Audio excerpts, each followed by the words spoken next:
Welcome to the New Thinking for a New World podcast, where we explore the most pressing issues that are challenging and changing our societies. We are looking for new thinking and new solutions wherever we can find them.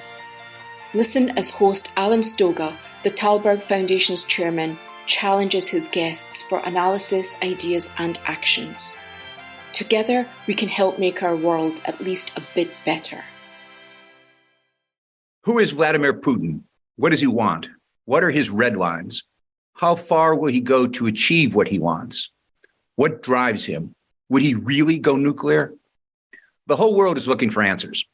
Getting those answers right, that is, understanding Vladimir Putin, is literally a life and death issue, not just for the Ukrainians under assault from Russia's invasion, but for the rest of Europe and arguably most of everyone on the planet.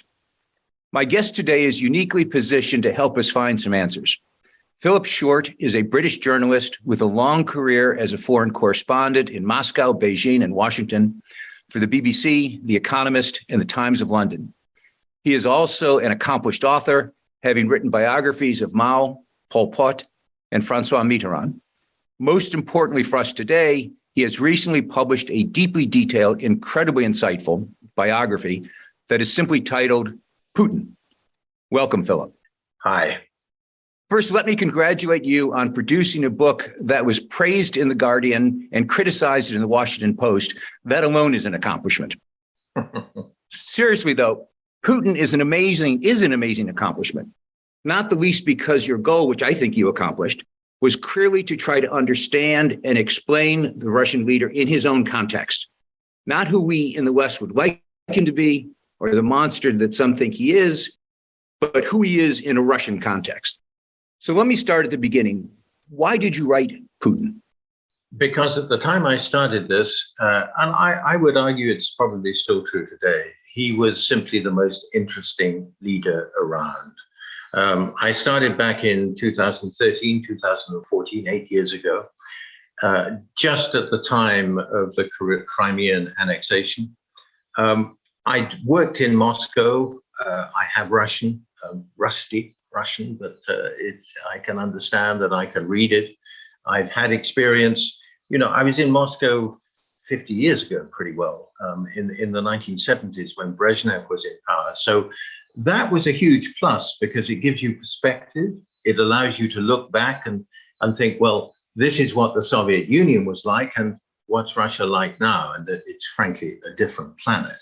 And has been since the mid-1990s. So Putin, an extraordinarily interesting leader, Russia, a fascinating country, and the challenge, which I found absolutely irresistible, of trying to get behind this opaque, secretive, ruthless personality.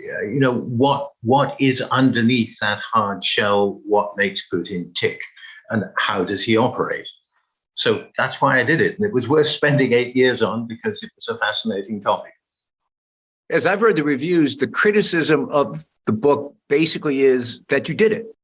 That is to say that you didn't just accept the notion that he is, as I said earlier, a monster, or as Merkel said, he's someone who's lost touch with reality, but rather a personality that needs to be understood if we're going to cope with him, as we have no choice but to cope with him. Is that fair?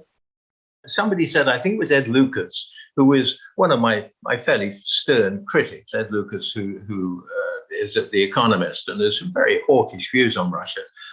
When all is said and done, Putin is not a cardboard cutout. Mike McFaul, your ambassador in Russia, also said so much of the coverage of Putin is actually cartoonish. The word he used, caricature. This is a human being with all kinds of faults, of wickedness, of crimes, of achievements, of aspirations and hopes. And to try and reduce him just to a kind of black and white, mainly black cutout, doesn't help. It doesn't help us understand who he is. So you mentioned earlier on, the New York Times liked the book. The Washington Post said, you're giving him the benefit of the doubt. Well, what I tried to do in this book is to find out the facts. What is true about Putin, what is not true, and a lot of what we think is true actually is not true, and vice versa. That has been a detective story. So I tried to set out the facts and let readers judge for themselves. And that's kind of not so usual these days. People like books where they tell you what to think, and you take a very clear direction, you take a very clear line. Well, the fact that different newspaper reviewers took different views, I think in a way is a compliment, because they they read the facts in the way they wanted to, and that's exactly what the book is supposed to be. So let's dig in. You describe in detail Putin's evolution from an underperforming punk kid to an underperforming university student to an underperforming KGB agent in East Germany. Fast forward to the unchallenged president of Russia, which is an amazing transformation. It's a long story and a long book. But can you distill that transformation? What made Putin Putin? Impossible question. I apologize for it. Well, you putting it that way, underperforming, and then unchallenged, you make me think of certain people I've known in the past, in journalism and in politics, who have been, as you would say, underperforming. They just didn't find their right niche. And then suddenly they got into the right place, and wow, did they blossom. Now, in a way, that has been true of Putin. He would have had a very middling, perhaps even mediocre career if the Soviet Union had not collapsed, and suddenly opportunities, extraordinary opportunities, started opening. First of all, in St. Petersburg, where he went from being an advisor. 2.5 years later, he was acting mayor of Russia's second city.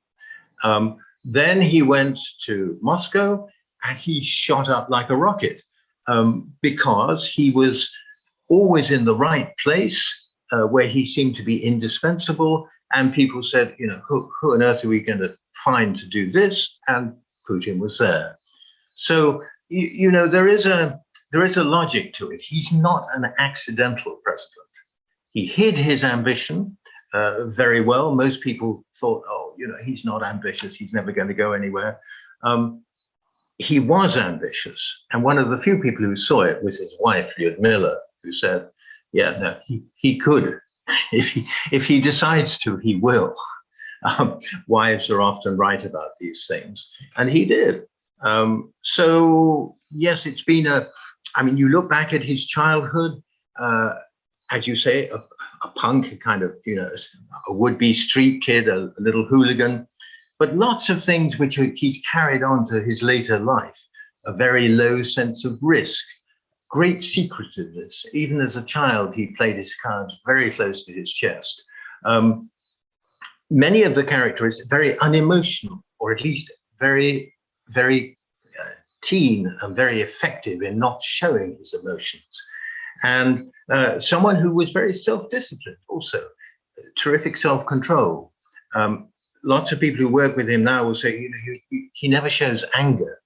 Well, he didn't as a child. He tried to keep it all inside because to show what he was really about would leave him vulnerable. He hid it. He doesn't, in your telling, seem to have mentors. He finds people to work for and then surpasses them, but doesn't seem to have a mentor-mentee relationship with them. Seems to be self-contained in many ways. Is that a fair reading? I think that's certainly been true in his later life. But as a child, no, he did have mentors. He had a school teacher, a German teacher, who recognized that actually he had qualities. He was a bad kid who was always getting into trouble. This teacher recognized that he was probably doing that because he was bored, that he had a very quick mind, very retentive memory, and she brought him on. His judo teacher, that was the same. And then I'm not sure whether really you can call the mayor of St. Petersburg, Anatoly Sobchak, a mentor. it sort of started that way, and Putin had respect for Sobchak. But as you say, he very quickly went beyond the level at which Sobchak had been operating. So as a child, yes, he did, but not since. I want to get to Ukraine in a moment, but first I'd like to talk about the backstory. Putin seems to be one of these people who has been pretty clear in his public statements since he's been president about what he wants, how he views the world. Famously, the 2007 Munich security speech, and many speeches since then, including quite recently. He does seem to be one of these people who says what he means and means what he says, to be trite. But we tend not to take the words seriously. How did we miss 2007, 2014?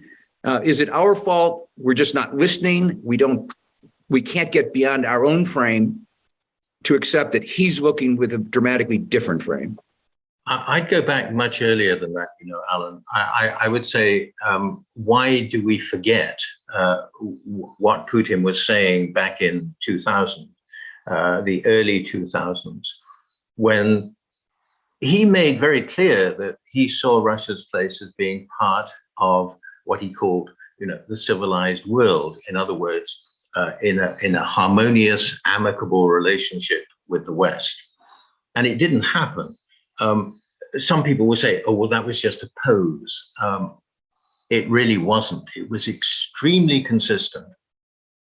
If you look back to the time when 9/11 took place, the Al-Qaeda attacks on the US, not only was Putin the first guy to try and phone George W. Bush, but after that, he went absolutely out on a limb to try and help the United States for his own pragmatic purposes, as he admitted. It wasn't that he was giving gifts.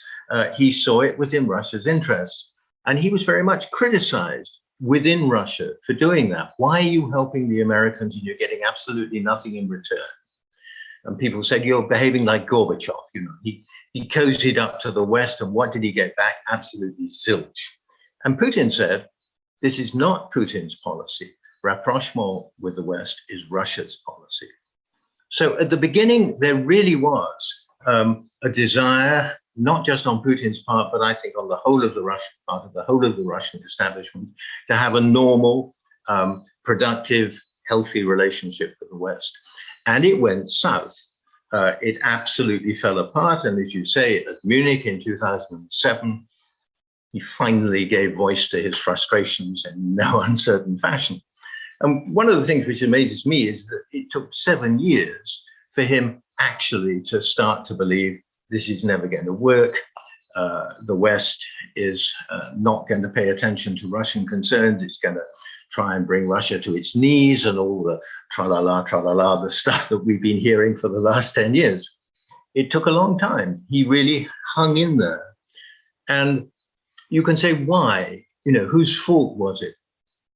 I'm not sure it's useful to talk in terms of fault. I think the fundamental problem was that the United States, leader of the free world, winner of the Cold War, was determined to lead.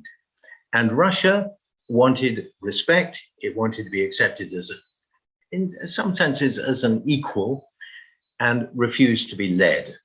So there was built into the equation from the very beginning, and this is something that Bill Burns, who was the ambassador in Moscow before he became CIA chief, long before he became CIA chief, said, an explosion of conflict was there from the very start because both sides were deluded. Both sides had illusions about what the other was prepared to do. So it screwed up, and it's led to the mess where we are now. And I would just say one more thing. We said, I just said you shouldn't try and assign blame, but we won the Cold War. Now, when victors in a war, it's the victor who decides, who sets the agenda for what follows. And if we set the agenda for what followed, which we did, and it's led to the situation we have now, I think it's fair to ask whether we did everything right. I want to come back to that question, perhaps in our next conversation, because I think the comparison of whether it's Versailles, the Congress of Vienna, or whatever we're going to get after this war, how wars end and how the winners and losers negotiate a future is incredibly important.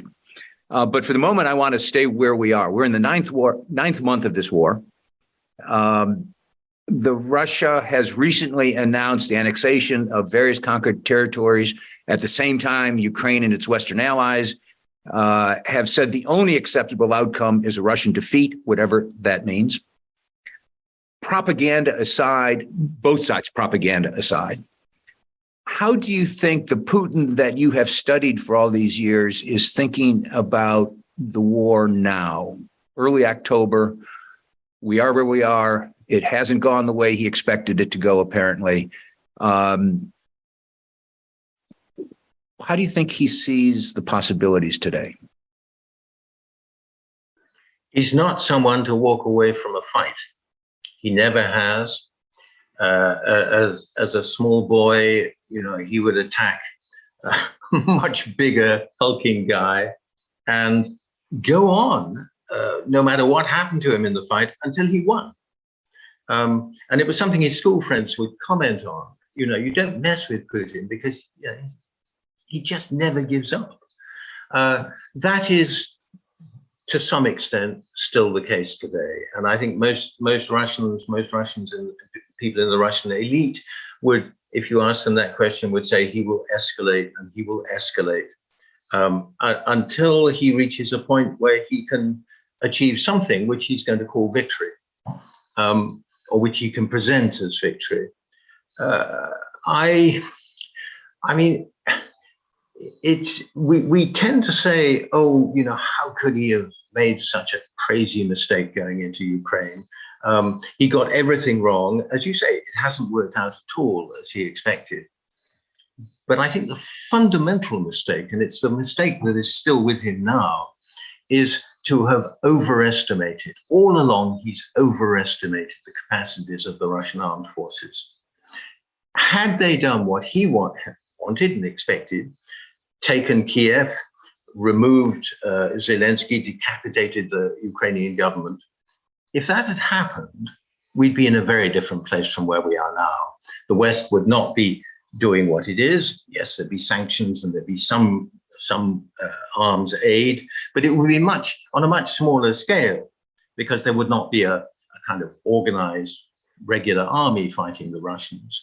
I think one has to say, it wasn't quite as lunatic as it appeared once it started to go wrong, but it was overreach. And the only way out of it that I think that he can see is to keep on escalating.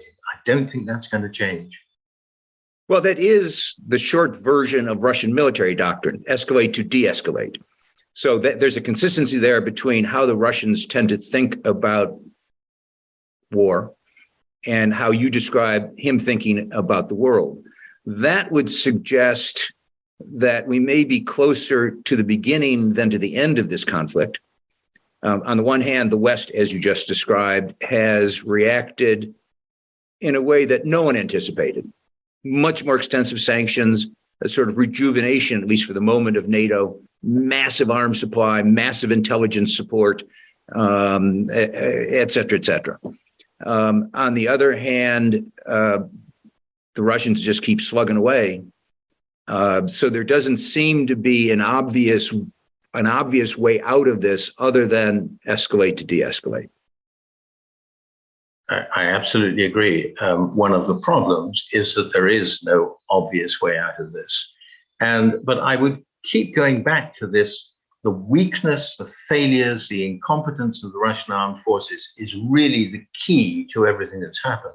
Because you quite rightly say the West has responded much more forcefully than anyone had anticipated. The Ukrainians have fought much better than anyone expected. That's all true. But it wouldn't necessarily, I think it wouldn't have happened if the Russians had succeeded within a matter of days as they originally hoped. And it's the weakness of the Russian army that holds the key to what is going to happen from now on. What's going to happen if the Russians are pushed back from these newly acquired, newly annexed territories, the 4 oblasts of Ukraine? How will Putin react then? At what point will it become existential? And at what point will he think of using extraordinary means to stop it, if the Russian army is not capable of doing so by conventional means? Well, that was indeed exactly where I was going with my next question, because he has talked about nuclear weapons. He talked about it earlier in the conflict, and then it calmed down a little bit. And now he's talked about it recently.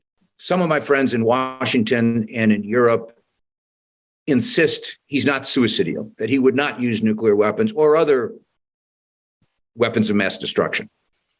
Others say we made a mistake repeatedly of not listening to him when he talks, and he is talking about this, so let's listen. The American National Security Advisor, Jake Sullivan, recently said we sent messages and told him precise things we would do, whatever they might be, if indeed he were to use nuclear weapons. How seriously do you take his talk about nuclear weapons? In conditions, as you described, if there's an existential challenge, he's been pushed back. The military, underperforming military, is pushed back into Crimea. They're fighting for Crimea. They're fighting for Sevastopol. Are those the conditions under which he goes to extraordinary? I would certainly not rule it out. And the question is, what would trigger that? I think it might well be if Russian forces are pushed back out of the 4 areas that they've annexed. If it gets to Crimea, I would think pretty certain, well, certain is perhaps too hard a way of putting it, but a very good chance that nuclear weapons, tactical nuclear weapons would be used. I think one has to take that very seriously. One of the problems of this is that there's no way, it's very hard to see the Ukrainians sitting down at the negotiating table and getting to a negotiated settlement, given the way the war has worked out. It's impossible to see Putin doing so unless he can claim some kind of victory. So, in other words, the two sides' positions are so far apart, it's very, very hard to see. Indeed, I don't think it can happen that we get to negotiations until there are very major changes. Now, use of tactical nuclear weapons, use of battlefield nuclear weapons, there are various things which are advanced as being discouragements to Putin. One, how would the Chinese react? Secondly, how would Russian conventional troops on the ground cope if they were in a war in which tactical nuclear weapons have been let off? Do they have the protective clothing and all that kind of stuff? No, they almost certainly don't. So there are question marks over it. But my guess is that if he's really got his back to the wall, yes, he will. And people have been saying, well, it'll just be a demonstration, to show what we could do. I don't buy that. I think if he decides to do it, it will probably be dozens of tactical nuclear weapons in a really coordinated, all-out attack to change the military situation fundamentally. So it's a pretty ugly outcome if we ever get that. The only thing I would add is I don't think we will necessarily get there, but it will depend very much on the way the battlefield situation develops and whether the Russian forces are able to hold together and hold the land they have. If you feel that the world lacks global leaders, please help support the Thalberg Foundation programs. Individual donations are being accepted at thalbergfoundation.org /donate. That's TALLBERG foundation.org donate. You just mentioned China, so I would like to go down that rabbit hole. Presidents Putin and Xi met early in February in Beijing. They issued an absolutely amazing communique describing a worldview that could not be more at odds with anything that could come out of Washington or Berlin or London or Paris. Again, I'm not sure we took it at face value. We sort of ignored it in the West.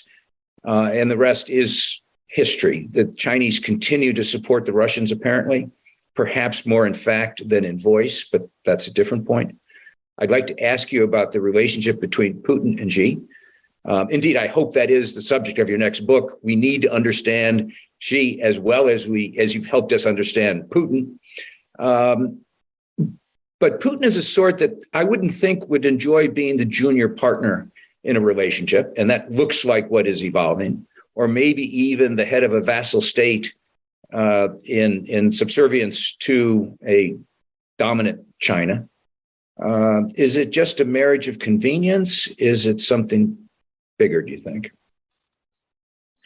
Well, it's a marriage of convenience in some ways. And Putin is certainly very well aware of the dangers of Russia becoming a junior partner in that relationship. But he's decided that it's, given the circumstances in which he finds himself, that he doesn't really have a better choice. He and she have a good personal relationship. There's a personal chemistry that works between them and has been built up over the last 10 years. The Chinese, I think, there is we said marriage of convenience, but they do share a worldview. Both Russia and China are opposed to what they see as American hegemonism. That America should consider itself to be the dominant voice setting the course for the rest of the world to follow. That's how they see it. And they look forward to the end of that time. Now, in that context, I think to have Putin as the attack dog, nipping at the West's heels in Ukraine, suits the Chinese really quite well. They're not having to put a dog in that fight themselves. They can let Putin do it, and they can, kind of sit back and try and say, well, we're taking a median position. The India is very similar in that regard. So are many other countries in the third world. The legacy of the Cold War, where America and the Soviet Union were directly opposed to one another, and developing countries often felt that the Soviet Union was more sympathetic to their aims than the United States was. That has not disappeared. There is a legacy of resentment and rancor towards the West in general because of colonialism, America in particular because of its leading role, that has not gone away. So all those countries would actually not mind America being taken down a peg.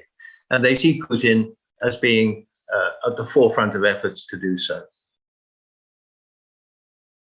You earlier mentioned and described Putin as a leader. I would argue he's a transformational leader, and that will get me into trouble with some people, I'm sure. But he did take a country that was close to being a failed state and made it into something else. Indeed, part of the purpose, I think, of you writing the book, as you write in the book, is to understand how he became the leader that he is.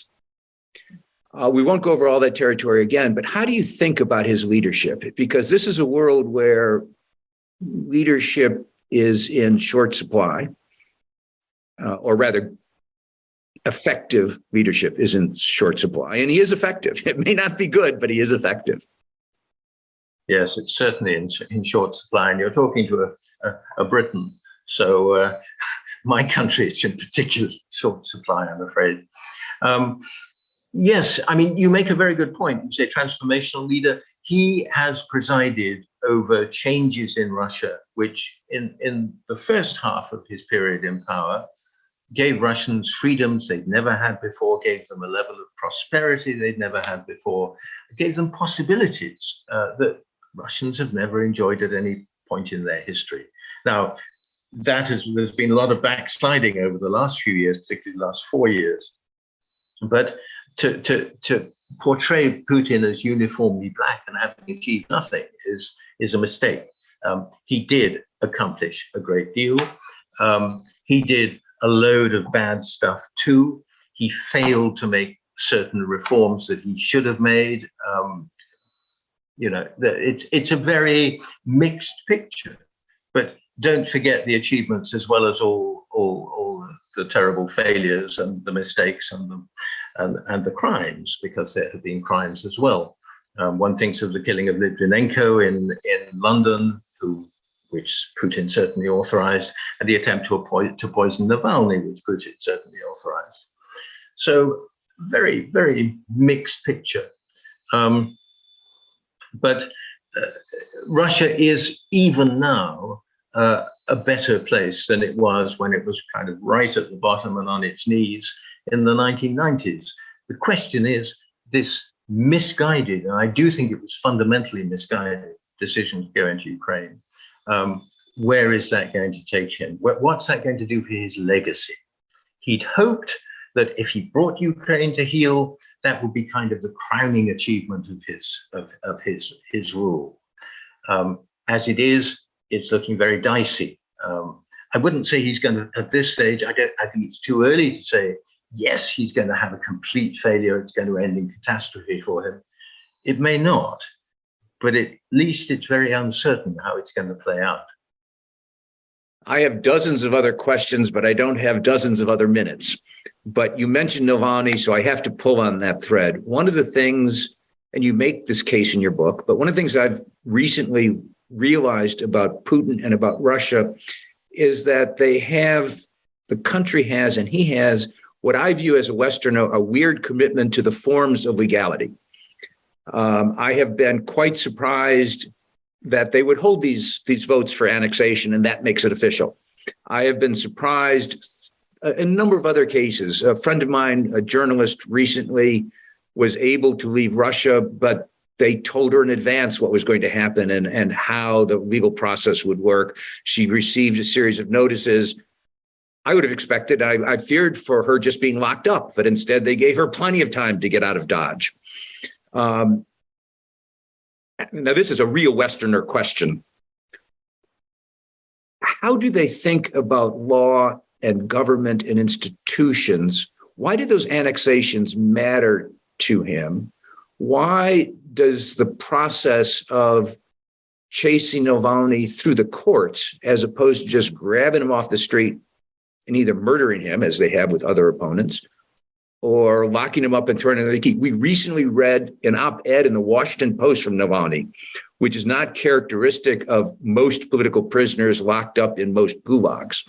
Yes, I saw that. It is interesting. And it's interesting now, and a lot of people listening to us may be surprised, but there are still websites, blogs, lots of stuff on the internet where Putin is criticized, and what is happening in Russia and what's happening in Ukraine is really torn apart by critics who don't mince their words. Now, if you compare that with, say, China, where the first squeak of that kind of protest, the guy would be arrested and imprisoned and would stay in prison for a long time. Yes, there's a very harsh repression in Russia, but it is not at a totalitarian level. There are still lots of kind of little interstices and cracks in the system where freedom shows its face.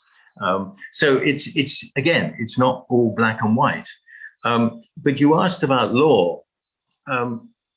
Russia wishes to think of itself as a civilized country, and civilized countries obey the forms of legality. So you have a referendum. So you have court cases, and the referendum is completely fake. The results are, Stalin said, it doesn't matter who votes, it matters who counts the votes. that's probably apocryphal, but you get the idea. And the court cases are decided in advance by telephone justice coming down from the presidential administration. Nonetheless, the forms are there, and Russia at least can tell itself, look, we're behaving like civilized human beings. Final question. You've written about Mao and Pol Pot, both ideologues. Indeed, Mitterand was deeply socialist, even if he goes towards austerity at the end of his day, but nonetheless has a clear ideology throughout his career. The Putin you describe does not seem to be driven by ideology. He's a practical man, certainly a Russian nationalist. Is that what, at the end of the day, drives him? Yeah, I'd agree with you about Pol Pot and Mao being ideologues. I think deep down, Mitterand was very pragmatic too. He kind of dreams about socialism, but he did what was needed to get into power. He was a very tricky guy, Francois Mitterand. Putin, yes, is very pragmatic. His kind of absolutely driving motivation is to see Russia stand up again, to see Russia respected, and to put the period in the 1990s when really Russia was on its knees. It was completely humiliated. And frankly, the West thought it would stay humiliated for decades to come. To put that period behind him and to I won't say make Russia great again, because that's too much like another slogan we know, but fundamentally restore Russia's self-respect and power. And I think everything has to be seen through that prism. That's what he fundamentally wants.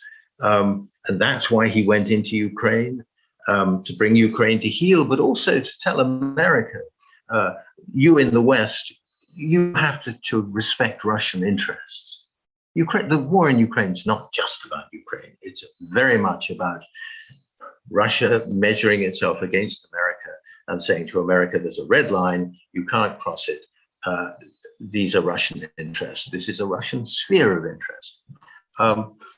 So that's what he wanted to achieve. And looks like he's terribly overreached. And it's going to be very difficult for him to extricate himself from the situation he's got into. Philip Short, thank you very much for this conversation. And thank you for the book, Putin. I would highly recommend it to everyone. I don't recommend people carry it around because it's a bit heavy, but I would recommend that they consume it. So again, thank you very much. Thank you, Alan. Thanks. Thank you for joining us. Please rate our show on Apple Podcast and subscribe. Meanwhile, you can find us on Facebook, Twitter, and Instagram. Or you can subscribe to our newsletter at tallbergfoundation.org to learn more about our work. That's TALLBERG foundation.org. Thank you, and we'll be back again next week for another episode of Tallberg's New Thinking for a New World. This podcast was brought to you through the generous support of SNF, the Stavros Niarchos Foundation.